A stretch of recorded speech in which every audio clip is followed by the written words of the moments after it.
Hi dear students, come back to online class. हम लोग इसके पहले वाले वीडियो प्रकाश का गोलीय पृष्ठों पर अपवर्तन लेंस वाले चैप्टर में अवतल गोलीय पृष्ठ द्वारा लेंस प्रकाश के अपवर्तन का सूत्र का निगमन किए थे।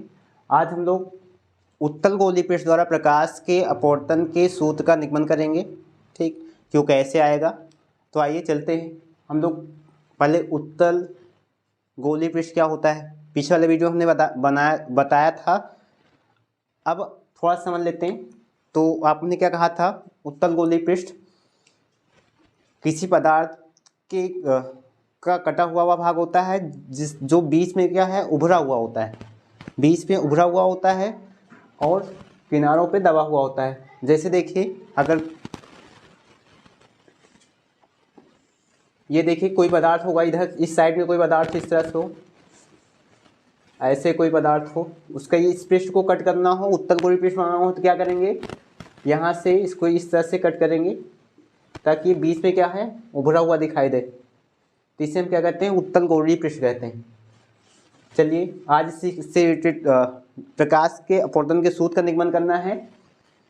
तो हम लोग एक उत्तल गोलीय पृष्ठ लेते हैं। सबसे पहले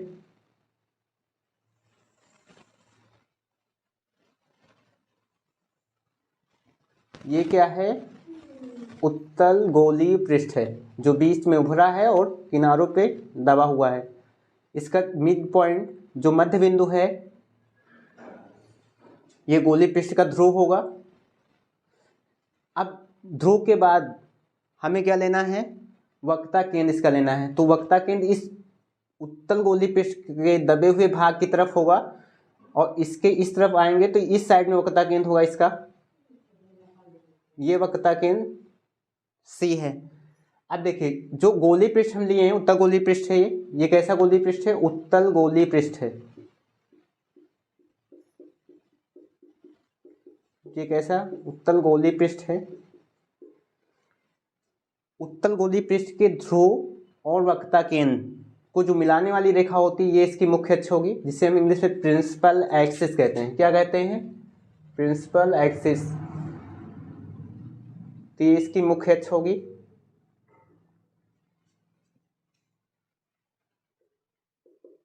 ये कांच का बना होता है, इस तरफ ठोस होगा,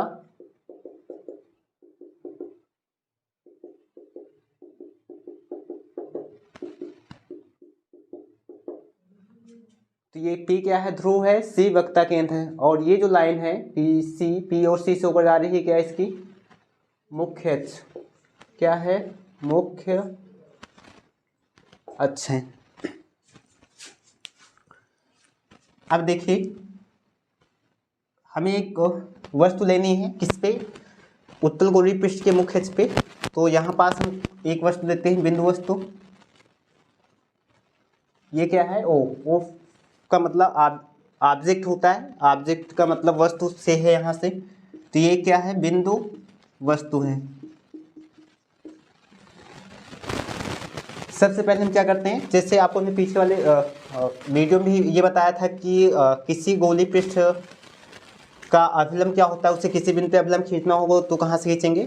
तो हमेशा एक बिंदु लेते हैं इस पे, और अभिलंब क्या होता है, किसी गोलीय पृष्ठ पर स्थित किसी बिंदु और उसके वक्रता केंद्र को जो मिलाने वाली रेखा होती है, वो क्या है, अभिलंब का कार्य करती है। तो हम क्या करते हैं, इस गोलीय पृष्ठ का अभिलंब लेंगे जो C और गोलीय पृष्ठ पे स्थित किसी बिंदु से होकर जाएगा। इसको आगे की ओर बढ़ा देते हैं। तो ये क्या है, अभिलंब है।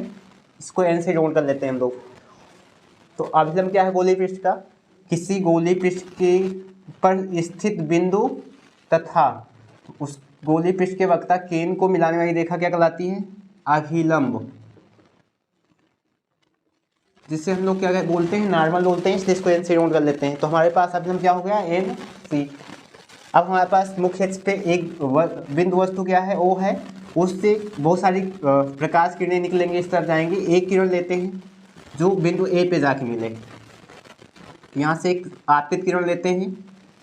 पीछे वाले वीडियो में हमने समझा था आपतित किरण क्या होती है, वह किरण जो किसी वस्तु चलकर किसी गोलीय पृष्ठ या किसी दूसरी वस्तु जाके पड़ती है उससे क्या कहते हैं, आपतित किरण। तो हमारे पास आपतित किरण क्या है, ओ ए। अब ओ ए जैसे यहाँ जाएगी तो ये गोलीय पृष्ठ पारदर्शी होता है, जिसका यहाँ पास अपवर्तन होगा। अपवर्तन होगा तो ये क्या है, इधर जो माध्यम होगा, अब इधर क्या माध्यम होगा, अगर वायु रखा है तो वायु से किसमें, कांच में प्रवेश करेगी, अर्थात इस गोलीय पृष्ठ के अंदर प्रवेश करेगी। और ये ठोस होता है। तो आपको ने कहा था माध्यम दो प्रकार के होते हैं यहाँ पास, विरल और सघन। कांच क्या है, चूंकि ठोस है, इसके अणु बहुत समीप आ जाते हैं, इसमें बहुत कम स्पेस होगा किसके अपेक्षा, वायु के अणुओं की अपेक्षा, इसलिए कांच क्या होगा, सघन माध्यम का कार्य करेगा। किसका कार्य करेगा, सघन माध्यम का। और हम लोग पीछे वाले वीडियो में भी सघन माध्यम को क्या माने थे, इसके अपूर्णांक को N2 माने थे। तो सघन माध्यम इसका अपूर्णांक N2, और वायु किस माध्यम का कार्य करेगा, विरल माध्यम का, विरल माध्यम। और इसके अपूर्णांक को हम लोग क्या माने थे, विरल माध्यम के अपूर्णांक को N1 माने थे। तो यहाँ भी सघन माध्यम के अपूर्णांक को हम क्या लेके चलेंगे, N2 लेके चलेंगे, और विरल माध्यम के अपूर्णांक को क्या लेके चलेंगे, N1 लेके चलेंगे। अब देखिए ये जो प्रकाश किरण जो आपतित लिए थे ओ ए, इसका अपवर्तन होगा तो आपको पीछे अपवर्तन में ये पढ़ा जाता है कि जब प्रकाश किरण विरल से सघन माध्यम में प्रवेश करती है तो अभिलंब की ओर झुक जाती है। ठीक, जब प्रकाश किरण विरल से सघन माध्यम में प्रवेश करती है तो अभिलंब की ओर झुकती है, इसलिए ये जो प्रकाश किरण है ओ ए, जैसे इसका अपवर्तन होगा तो अभिलंब एन सी जो है इसकी ओर क्या है, झुकेगी। इसको मान लेते हैं बी। अब देखिए प्रकाश किरण अभिलंब की ओर जब झुक जाएगी तो ये इधर की ओर बाहर की ओर जाएगा अभिलंब से, इसको पीछे की ओर बढ़ा देते हैं।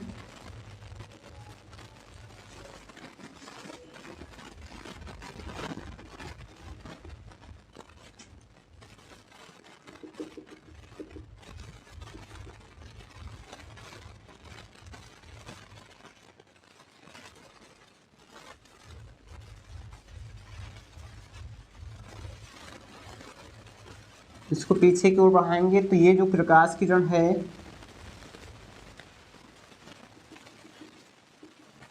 मुख्य अक्ष पे स्थित किसी बिंदु से आती हुई प्रतीत होगी, और इस तरह से बिंदु O का आभासी प्रतिबिंब क्या बन जाएगा, I।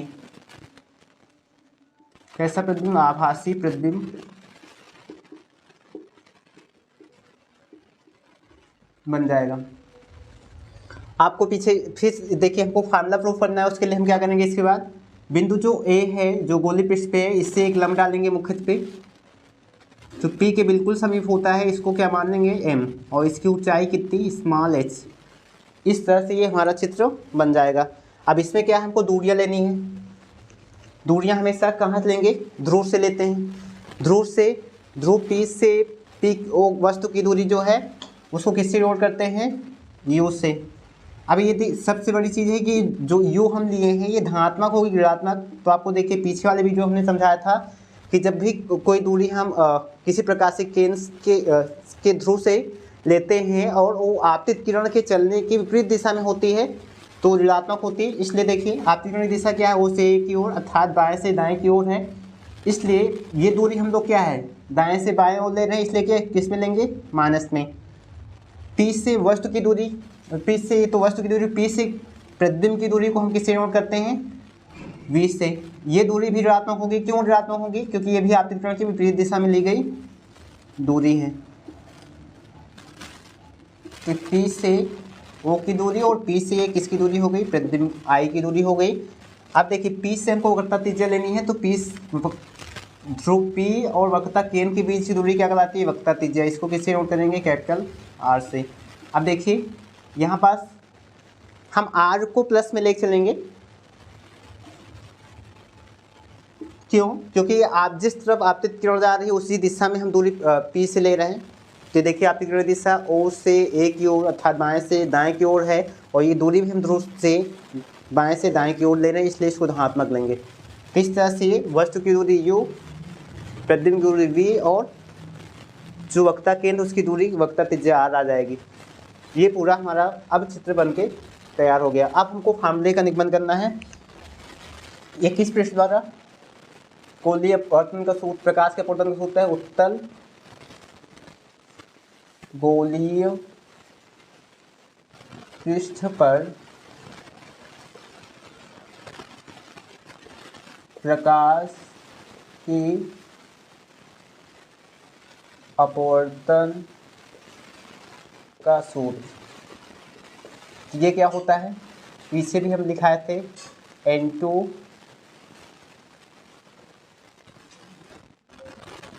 N2 upon V minus N1 upon U is equal to N2 minus N1 upon R। ये फार्मूला है, ठीक। इसी को हम लोग लिख सकते हैं दूसरे तरीके से, आपको बताया था, क्योंकि N2 अपान N1 को हम N मानते हैं, तो N upon V minus 1 upon U N minus 1 upon R। ये फार्मूला था जो हम पीछे भी अवतल पृष्ठ से, पीछे वाले वीडियो में हम लोग प्रूफ किए थे। आज हम इस चीज़ को किस पृष्ठ से प्रूफ कर रहे हैं? गोलीय उत्तल पृष्ठ से। तो ये फार्मूला है जो हम लोगों को प्रूफ करना है। अब चलिए आते हैं, पीछे भी हमने क्या लिया था? बहिष्कोण लिया था। यहाँ भी हमको बहिष्कोण लेना है। इसमें भी वहाँ पास पीछे वस्तु के मुख्य अक्ष और वस्तु से चलने वाली जो किरण के बीच में कोण अल्फा, ये कोण बीटा, और इस कोण को हम लोग क्या मानेंगे? गामा मानेंगे। एक और हमको आपतन कोण I और अपवर्तन कोण R का मान चाहिए। आपतन कोण क्या होता है? आपतित किरण और अभिलंब के बीच बना कोण आपतन कोण, उससे हम I से जोड़ करते हैं क्योंकि उसको इंसिडेंट एंगल बोलते हैं। तो यहाँ ध्यान से देखेंगे, आपतित किरण हमने आपको बताया था OA है और अभिलंब क्या है? NC है। तो इन दोनों के बीच ये कोण जो बन रहा है, इसी को क्या है? आपतन कोण I से I है। और अपवर्तन कोण क्या होता है? अपवर्तित किरण तथा अभिलंब के बीच बने कोण को क्या कहते हैं? अपवर्तन कोण कहते हैं। तो यहाँ से अगर ध्यान से देखेंगे तो हमारी जो अपवर्तित किरण है ये B है। ये कौन सी किरण? अपवर्तित किरण है। और इसके बीच में B और अभिलंब ये है NC, इसके बीच में कोण ये R होगा, लेकिन इसका सीसा भी कोण, क्योंकि इस किरण को हम इधर की ओर बढ़ा रहे हैं, तो ये वाला कोण हो जाएगा। तो ये क्या होगा? R होगा। अब अगर हम ध्यान से देखेंगे तो यहाँ पर देखिए दो त्रिभुज बन रहे हैं हमारे पास। एक त्रिभुज हमारे पास AOC है, ठीक, और जिसमें अल्फा और गामा एक साथ आएंगे, और दूसरा त्रिभुज हमारे पास AIC है जिसमें बीटा और गामा एक साथ आएंगे। अगर हम सबसे पहले त्रिभुज लेते हैं AOC, ठीक, तो प्रूफ में आते हैं, सीधे करना है। तो इसमें सबसे पहले हम लोग त्रिभुज क्या लेके चलेंगे? AOC। तो त्रिभुज AOC में ये पूरा चित्र का पार्ट है, इसलिए लाइन कर लेते हैं ताकि हमको कंफ्यूजन ना हो। इस त्रिभुज में अगर ध्यान से देखेंगे तो जो CA भुजा है इसको बाहर की ओर बढ़ा रहे हैं, और इसकी अगली भुजा क्या है? OA है। इसके बीच में ये कोण बन रहा है बाहर, और ये क्या होगा इस त्रिभुज के लिए? बहिष्कोण। यहाँ जो बहिष्कोण है वो क्या है? I। इस त्रिभुज में जो बहिष्कोण है वो क्या है? आपतन कोण I। I क्या है? बहिष्कोण है। और किसी देखिए ये इस तरह से, अगर थोड़ा समझें इसको, तो ये इस तरह से बना हुआ है। ये O है, सॉरी ये A है, और यहाँ पास O है, यहाँ पास क्या है? C है, और ये वाली जो भुजा है इसको बाहर आगे को बढ़ा रहे हैं, तो ये कोण बन रहा है I। जब त्रिभुज किसी त्रिभुज के शीर्ष पर स्थित किसी भुजा को जब बाहर की ओर बढ़ाते हैं, तो उस बढ़ी हुई भुजा और उसकी जो दूसरी भुजा उसके साथ जो बना कोण होता है उसे क्या कहते हैं? बहिष्कोण कहते हैं। और बहिष्कोण किसी त्रिभुज का क्या होता है? जो बहिष्कोण है, जहाँ बहिष्कोण बढ़ता है त्रिभुज के उस शीर्ष के आंतरिक कोण को छोड़कर दो जो कोण और दूर होते हैं, बचते हैं, उनके योग के क्या होता है? बराबर। तो इसका मतलब I बराबर होगा इस कोण के और इस कोण के योग के। और इसको हम लोग अगर देखें चित्र से, क्या है? ये गामा है, और ये कोण क्या है? अल्फा है। तो I बराबर होगा गामा प्लस अल्फा के। तो ध्यान से देखिए, I इक्वल होगा गामा प्लस अल्फा के। तो I इक्वल टू क्या हो जाएगा? गामा प्लस अल्फा, ये क्वेश्चन नंबर 1। अब ये तो इस त्रिभुज की बात। उसी तरह से देखिए हमारे पास जो दूसरा त्रिभुज है ए आई सी, ठीक, इसमें बहिष कोण का कार्य कौन कर रहा है? आर, और आर बहिष कोण का कार्य कर रहा है तो आंतरिक कोण गामा है और यहाँ पास क्या है? बीटा है। अब त्रिभुज कौन सा लेते हैं? त्रिभुज ए आई सी में कौन सा कोण बहिष कोण है? आर। आर कैसा कोण है? बहिष कोण है। और बहिष कोण क्या है? त्रिभुज के जो दूर आंतरिक दो कोण होते हैं उनके योग के बराबर होता है। इस तरह से आर इक्वल होगा गामा प्लस बीटा के। तो आर इक्वल टू क्या हो जाएगा? Gamma plus beta. ये क्वेश्चन नंबर क्या हो जाएगा? 2। अब हमको क्या है? जो कि अपवर्तन का सूत्र निकालना है। तो यहाँ प्रकाश का अपवर्तन हो रहा है। प्रकाश के अपवर्तन के नियम होते हैं, 2 नियम। एक तो आपतित किरण, अपवर्तित किरण और जो आइडियम है, तीनों एक ही तल में होते हैं।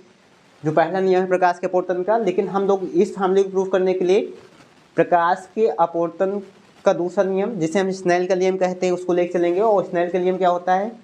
आपतन कोण आई की ज्या और अपवर्तन कोण आर की ज्या, यानी साइन आर का अनुपात क्या होता है? नियतांक होता है। और नियतांक क्या होता है? अपवर्तनांक। तो यहाँ पास हम क्या लिख चलेंगे? अब स्नेल के नियम से जो प्रकाश के अपवर्तन का दूसरा नियम क्या होता है? Sine i upon sine r is equal to 1n2। और 1n2 की आपको ने बताया था, इसको क्या लिखते हैं? n2 upon n1। 1n2 ये पहले विरल माध्यम यानी पहले माध्यम के सापेक्ष दूसरे का अपवर्तनांक होता है, इसलिए इसको लिखते हैं 1n2। और इसी को अलग अलग जब माध्यम का अपवर्तन लेंगे तो जिसका अपवर्तनांक होता है उसको अंश में यानी n2 अपान पहले का अपवर्तनांक n1 माने थे, इसलिए यहाँ n2 अपान n1 हो जाएगा। आपको हमने पीछे वाले वीडियो में भी समझाया था कि जो यहाँ अल्फा है, बीटा है, गामा है, ये बहुत सूक्ष्म कोण होते हैं। क्योंकि ये प्रकाश किरण जो वस्तु से चल रही है वो सिर्फ एक किरण नहीं होगी, यहाँ बहुत सारी किरणें इस तरह से आगे की ओर बढ़ती हैं, ठीक। तो अगर ये बिंदु ए यहाँ बहुत समीप होगा तो उस स्थिति में कोण आई और आर बहुत छोटे होंगे और अल्फा बीटा गामा भी बहुत छोटे होंगे। अगर आई आर बहुत छोटे कोण है, अति सूक्ष्म कोण होंगे, तो जो साइन आई है इसको हम साइन आई को आई लिख सकते हैं। तो यहाँ क्या लिखेंगे? चूंकि कोण अल्फा बीटा गामा, कोण आई व आर बहुत छोटे कोण हैं।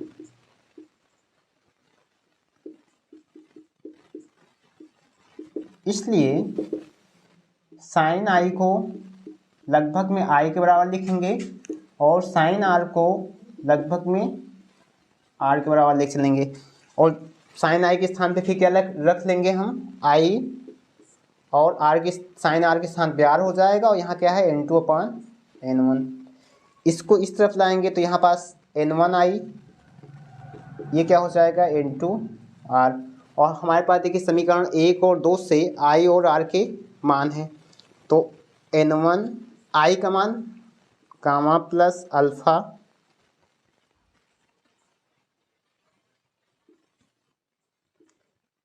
और समीकरण 2 से आर का मान गामा प्लस बीटा है।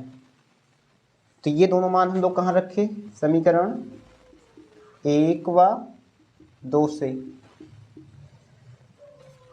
अब देखिए इसको मल्टीप्लाई कर लेते हैं।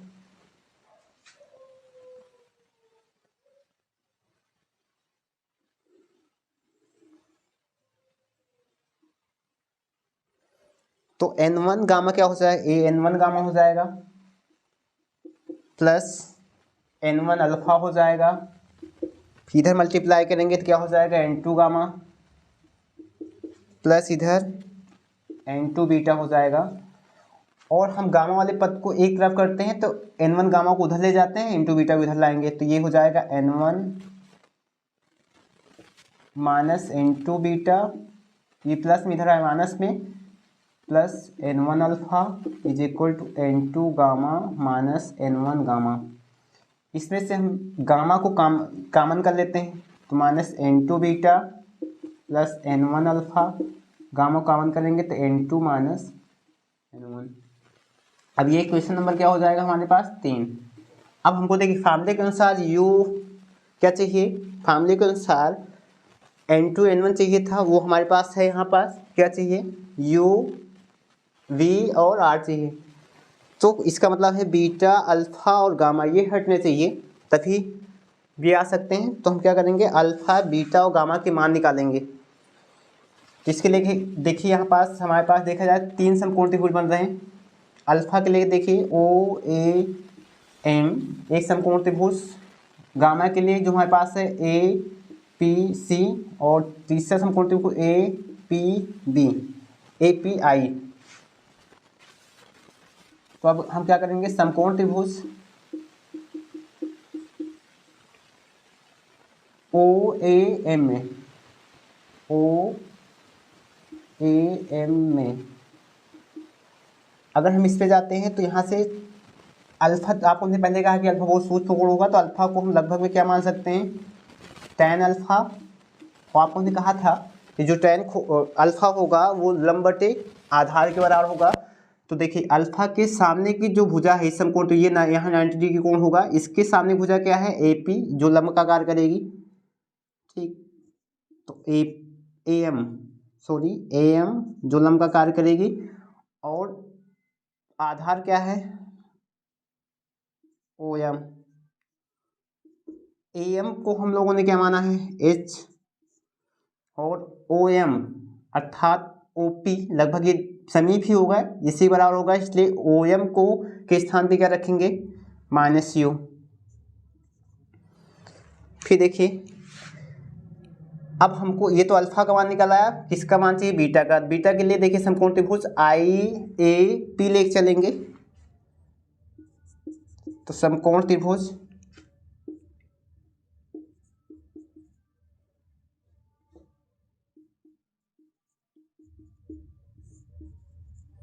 IAP में अगर हम लोग यहाँ से बीटा का मान निकालेंगे तो बीटा के सामने भुजा M ही होगी, तो बीटा को भी हम लोग लगभग क्या मानेंगे tan बीटा, क्योंकि बीटा क्या है छोटा होता है, और tan क्या है देता है लंब, लंब क्या है लंब क्या है AM, और आधार क्या है IM। वो आपको PM के बिल्कुल समीप है, इसलिए AM तो H रहेगा, और जो IM है उसको IP मान सकते हैं। तो यहाँ से IP देखिए क्या है -v। अब हमको क्या चाहिए गामा चाहिए, तो गामा के लिए देखिए समकोण त्रिभुज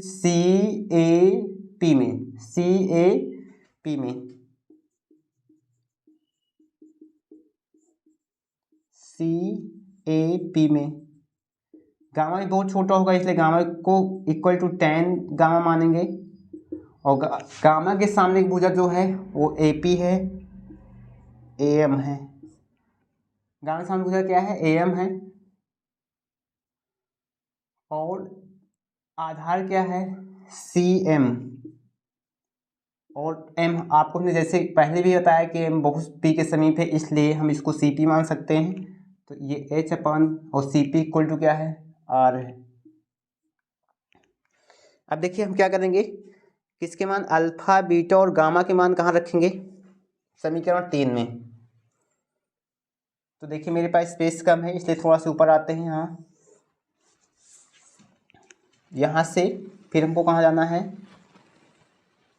समीकरण 3 में किसके किस मान रखने हैं, यहाँ लिख लेते हैं अल्फा इज इक्वल टू कितना H/-u, beta is equal to H/-v, व गामा इज इक्वल टू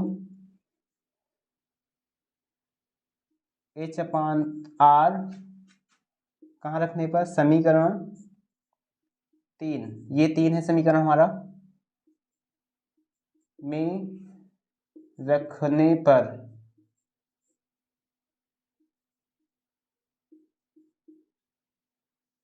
तो देखिए इसमें रखते हैं अल्फा का मान बीटा, पहले बीटा का मान रखेंगे तो यहाँ पास क्या है माइनस इंटू, और बीटा यहाँ हमको मिला है कितना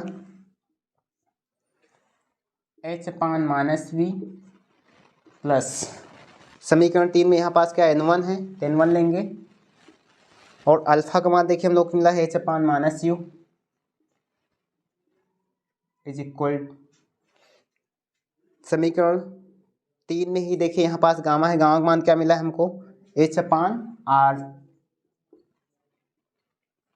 और आगे यहाँ पास क्या है n2 माइनस n1, यहाँ देखिए माइनस माइनस से प्लस हो जाएगा तो ये n2 और h कॉमन कर लेते हैं, तो n2v माइनस प्लस से गुणा, यहाँ देखिए माइनस है इसको माइनस कर देगा तो n1u, और इधर बचेगा h upon R n2 minus n1, h से h ये कैंसिल, देखिए हमारा फार्मूला आ गया n2 upon v minus n1 upon u is equal to n2 minus n1 upon r, जो कि प्रूफ हो गया। देखिए अगर ध्यान से देखेंगे तो ये प्रूफ करना था हमको, n2 upon v minus n1 upon u equal to n2 minus n1 upon r, proved. अब देखिए अगर ये वाला लाना है तो आपको हमने कहा था पहले से कि हम क्या करेंगे, दोनों पक्षों में n1 से अगर भाग करते हैं तो ये n2 अपान n1v हो जाएगा, माइनस इसको भाग करेंगे n1 से n1 तो n1 से n1 ये कट जाएगा तो ये हो जाएगा 1 अपान u, यहाँ भाग करेंगे तो n2 अपान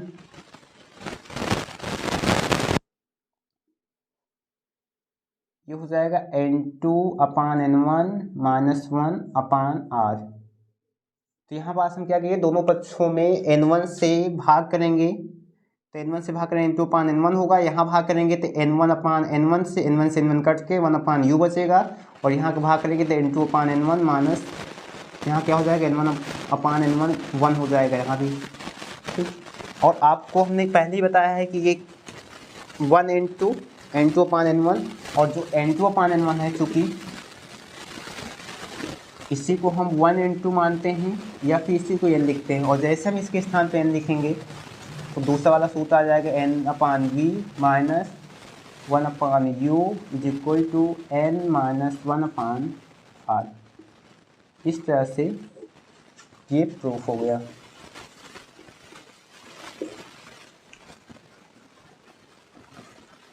तो ये आज का टॉपिक था, क्या था, उत्तल गोलीय पृष्ठ पर प्रकाश के अपवर्तन का सूत्र, जो क्या n2 upon v minus n1 upon u n2 minus n1 upon r होता है।